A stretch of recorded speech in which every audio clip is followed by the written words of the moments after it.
Imaginez-vous en train de manger des aliments frais, sains, à portée de main, sans avoir besoin de dépenser une fortune, parfois même sans avoir besoin de sortir de chez vous. Dans certains cas, vous pourriez même revendre vos surplus. Ça semble trop beau, hein? Eh bien, détrompez-vous. Tout ce dont vous avez besoin, c'est d'un peu de temps, un peu d'espace et de l'énergie. Dans cette vidéo, je vais vous montrer comment créer et préparer votre propre potager, que vous soyez en ville ou à la campagne. Bonjour, bonsoir et bienvenue dans un nouvel épisode de la chaîne Agro-Eden. Nous parlerons agriculture tropicale essentiellement avec un focus sur l'Afrique. Nous aborderons des sujets d'actualité, mais aussi des concepts et définitions. Je suis Muriel, ingénieure agronome. L'objectif est de démystifier l'agriculture. Si tu veux gagner du temps dans tes projets agricoles, écoute mes conseils, abonne-toi et active la cloche des notifications pour être informé de la publication de chaque nouvelle vidéo. Vous savez, à Yaoundé, j'aime bien faire mes courses moi-même. Ce qu'il n'y a pas dans les parcelles d'Agro-Eden, je vais les chercher au marché. Ça me permet aussi de retrouver mes assos là-bas au marché. On discute, je fais un peu du social. J'aime bien le contact avec les gens, mais ça me permet aussi de prendre le pouls concernant le secteur alimentaire. En fait, ça me permet de savoir si les prix augmentent, ils diminuent, connaître les affluences de tel ou tel produit sur le marché. Bref, ça me stimule socialement et professionnellement. Mais j'avoue qu'il y a des jours où j'ai un peu plus la flemme que d'autres et donc où je suis même parfois très occupée. À ces moments, j'aimerais avoir mon potager chez moi, en plus de connaître la provenance et la méthode de production de mes aliments. Je vais vous expliquer en différents points comment vous pouvez créer votre potager, aménager votre parcelle pour avoir une belle production, que ce soit vous qui plantiez ou pas. Je sais qu'il y aura forcément une information qui va vous aider ou peut-être que je vais réussir à convaincre l'un d'entre vous de créer son propre potager. Allons-y. La première des choses, c'est l'emplacement. Idéalement, c'est trouver une parcelle ou bien que votre potager soit le plus proche de votre lieu de vie. Et c'est vraiment déterminant pour la réussite. Parce que si c'est proche de chez vous, vous aurez beaucoup plus de temps à accorder. Alors que si c'est loin, forcément, il vous faut faire la route. Vous êtes pris par les obligations du quotidien, les enfants, ou peut-être le boulot, vous avez fini plus tard, etc., etc. Vous avez la flemme et vous laissez en fait votre champ dépérir. Et des fois, quand vous arrivez dans votre champ, vous voyez vous arrivez dans votre parcelle, vous voyez que elle est déjà envahie par les mauvaises herbes, etc. Ça peut vraiment décourager. Donc pour l'emplacement, choisissez le proche de chez vous. Faites en sorte aussi que la parcelle ou votre potager soit bien exposé. Rares sont les légumes qui ont besoin d'ombre ou de mi-ombre, etc. Généralement, beaucoup ont besoin de soleil, même les aromatiques. Donc, essayez de trouver des endroits qui ne sont pas ombragés par les arbres ou par un autre bâtiment ou que sais-je. En termes de surface, ne soyez pas trop ambitieux parce que ça va vous demander du travail, surtout si vous le faites vous-même. Par exemple, pour 4 personnes, on peut viser 500 mètres carrés. Mais sachez que pour un jardinier bien expérimenté, 100 mètres carrés, ça peut être tout à fait suffisant pour avoir de très belles productions, croyez-moi. Maintenant, si vous avez plus 1000 mètres carrés, 2000 mètres, 3000 mètres carrés, franchement, amusez-vous. Vous pouvez même, comme je disais en introduction, avoir des excédents et les revendre ou les proposer à votre famille, vos voisins, etc. Deuxième point, les indispensables. Quand vous choisissez votre potager, votre parcelle, pensez toujours au point d'eau. C'est un indispensable. Que l'eau soit récupérée de la pluie, qu'elle provienne d'un puits, qu'elle provienne d'un forage. Pensez à l'eau. Surtout que selon la superficie, vous pourriez avoir besoin d'alimenter en eau vous-même. 1 litre d'eau, c'est 1 kilo. Donc, si vous avez un arrosoir de 10 litres, ça fait 10 kilos. Et si vous devez mettre 2 minutes, 3 minutes pour transporter en fait cet arrosoir plein, ça va vous peser au bout d'un moment. Vous pourrez objecter en disant oui mais c'est pas grave, j'ai une brouette. Très bien, mais dans ce cas aussi il faudra ranger votre brouette. Et pour ranger votre brouette, vous lui trouvez un abri. Si vous n'avez pas d'abri et que vous le construisez vous-même, vous pouvez penser peut-être à aménager votre toit de façon à capter l'eau de pluie qui vous servira pour alimenter votre potager. Autre indispensable, c'est le tas de compost. J'ai fait une vidéo que je vous mets juste ici. Par rapport à cette vidéo de compost, je vous propose même un guide à télécharger gratuitement pour savoir comment le fabriquer vous-même et pouvoir vous évaluer. N'hésitez donc pas à aller jeter un œil sur cette vidéo et télécharger le guide, vous m'en donnerez des nouvelles. Troisième point, l'organisation et la disposition. Alors ici, je fais référence déjà à la forme que peut prendre votre potager. Vraiment, c'est comme vous voulez. Il peut avoir une forme étoilée, une forme rectangle, une forme carrée. Même, vous pouvez même faire ovale, vous pouvez faire une forme ronde, bref, comme vous voulez. La forme classique, évidemment, c'est la forme rectangulaire. Pour ça, il faut pas oublier d'inclure des bordures extérieures qui peuvent avoir une largeur de 60 à 80 cm. Ça vous permet de passer avec la brouette, avec différents outils. La largeur des planches, donc l'endroit où vous allez cultiver vos plantes, peut être comprise entre 1 mètre et 1 mètre 30. Après ça, j'en avais déjà parlé, il va vous falloir connaître la nature de votre sol. Parce que selon le type de sol que vous avez, vous ne pouvez pas cultiver n'importe quoi. Par exemple, si vous avez une terre sableuse, ça veut dire que votre terre est pauvre en éléments nutritifs, vous allez donc devoir apporter du compost. Et l'idéal comme culture pour les terres sableuses, ce sont les légumes racines comme la carotte, la betterave par exemple. Il y a d'autres cultures qu'on peut retrouver dans les terres sableuses, ce sera la pomme de terre, l'ail, le fenouil, le haricot, la tomate aussi. Encore une fois, n'oubliez pas d'apporter beaucoup de compost. Ce sera vraiment nécessaire. Sinon, vous n'aurez pas une bonne production.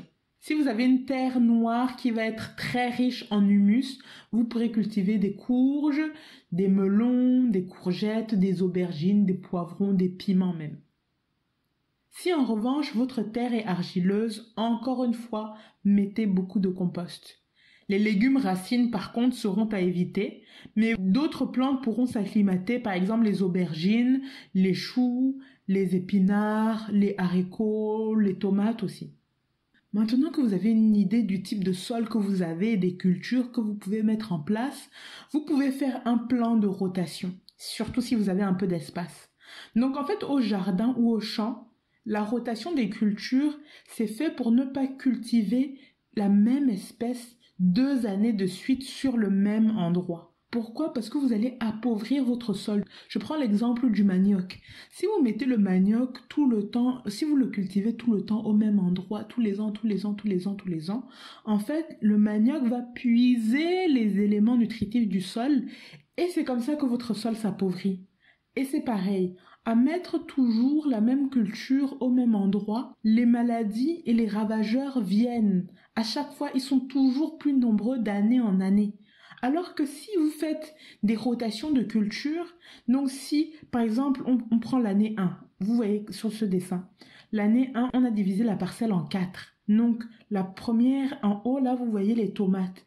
Sur l'autre parcelle à côté, on a le manioc, en dessous le maïs, puis à côté l'arachide. Voici ce qu'on a en année 1. En année 2, on va faire une rotation des cultures. L'arachide va arriver à ce niveau. Puis après ça, on aura la tomate. Ensuite, le manioc, le maïs. En année 3, le maïs change encore d'endroit. Il se retrouve ici. L'arachide est à côté, les tomates en dessous, puis le manioc. C'est donc ce système à mettre en place. Au final, c'est vraiment pas si compliqué. L'idéal est vraiment que vous puissiez diviser votre champ en autant de parties que vous le vouliez et juste faites évoluer de saison en saison ou de campagne agricole en campagne agricole l'emplacement de vos cultures. Évidemment, si vous avez une petite parcelle, mettons peut-être 5 mètres carrés, 2 mètres carrés, 3 mètres carrés, bon, ça va être difficile de faire de la rotation, mais si vous avez plus, ça peut vraiment être une idée pour avoir vraiment une production et éviter d'être envahi par des maladies ou des ravageurs dont vous auriez du mal à vous débarrasser. Une fois que vous avez donc cette idée en tête, vous avez un petit plan, qu'est-ce que vous allez semer? Il faut savoir que vous pouvez semer directement dans votre potager ou vous pouvez créer une petite pépinière. Ce que vous allez pouvoir semer directement, ce sera la coriandre, le basilic, la roquette, bref, des aromatiques. Mais il y a des légumes, d'autres légumes aussi qui peuvent être semés directement en place. Ça va être carottes, les épinards, les haricots, les laitues, le ndolé, le folon, les courges et plein d'autres. Pourquoi on met en pépinière certaines plantes et d'autres on ne les y met pas?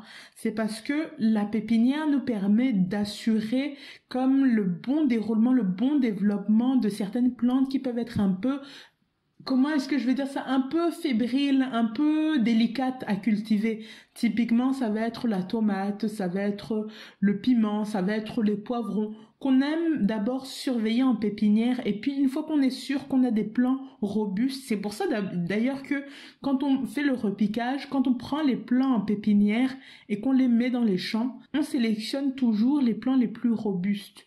Ceux qui sont fébriles, on ne va pas les prendre, parce que si notre objectif est d'avoir de beaux plants magnifiques et bien costauds, on va pas prendre en pépinière ceux qui sont un peu fatigués. Autre point pour créer son potager, créer sa parcelle de culture, l'entretien. Si vous avez des petites surfaces, vous pouvez mettre des cartons non imprimés et non pelliculés pour pouvoir étouffer les mauvaises herbes et conserver l'humidité de votre sol. Au niveau de l'arrosage, si vous devez vous-même alimenter en eau, je vous conseille d'arroser plutôt le matin.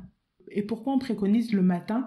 Parce que dans certains endroits, quand les soirées sont fraîches, la croissance de votre plant est ralentie.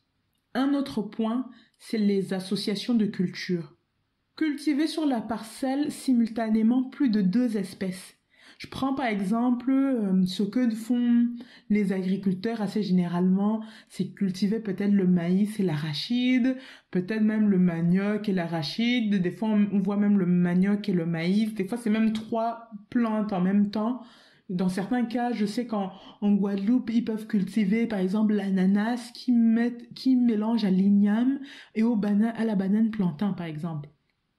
Il y a une association de culture qui est très connue, qu'on retrouve surtout en Amérique centrale. Elle s'appelle la milpa, ou la culture des 3 sœurs. En fait, c'est le haricot, la courge et le maïs. Et en fait, les 3 là, cultivés ensemble, ont un effet complémentaire. La première, c'est la courge, qui s'étale sur le sol. Le fait qu'elle s'étale sur le sol est bénéfique parce que c'est comme un paillage. Le paillage permet donc d'étouffer les mauvaises herbes, première chose. Deuxième chose, de maintenir l'humidité du sol. Et troisième chose, de limiter l'érosion. Le maïs, quand il se développe, il donne une grande tige qui va pouvoir servir de tuteur pour le haricot. Le haricot, justement, lui, est capable d'absorber l'azote de l'air et de le transférer aux plantes qui l'entourent et qui seront même plantées sur la parcelle après lui. Le dernier point que je vais évoquer avec vous, ce sont les purins végétaux. Qu'est-ce qu'un purin même à la base? C'est un déchet liquide qui s'écoule d'un tas de fumier. Ce liquide va être en général les urines, les eaux de pluie, etc. Et en fait, on récupère ça et on s'en sert comme engrais, parfois même comme répulsif. En Occident, les purins vont souvent être associés au purin d'ortie, à la consoude, le purin de consoude, la prêle, bref, des végétaux qui poussent en Occident, mais qu'on ne retrouve pas nécessairement en Afrique. Chez nous, nous allons utiliser d'autres plantes, par exemple les feuilles de papayer. On peut fabriquer un purin de papayer. Dites-moi d'ailleurs en commentaire si ça vous intéresse que je fasse une vidéo là-dessus. J'avais sinon fait une décoction à l'ail que vous pourrez trouver ici. J'avais aussi fait un fertilisant à base de peau de banane. En Afrique, on peut aussi utiliser le neem, qui va aussi avoir un effet de biopesticide. D'ailleurs, si vous connaissez des fertilisants naturels ou répulsifs à base de plantes, n'hésitez pas à m'en parler, ça m'intéresse vraiment beaucoup. La littérature africaine est un petit peu en carence à ce niveau comparativement à la littérature occidentale. Voilà donc qui clôture notre épisode sur la création du potager ou d'une parcelle de culture. Je pense avoir fait le tour, grosso modo. Je ne suis pas rentrée dans les détails parce que chaque situation est différente. Mais si vous avez des questions bien précises, n'hésitez pas à me les poser. Écrivez-moi en commentaire et je vous répondrai à coup sûr. Retrouvez-moi donc sur Twitter, Spotify, Facebook ou Instagram. Merci bien. Prenez soin de vous.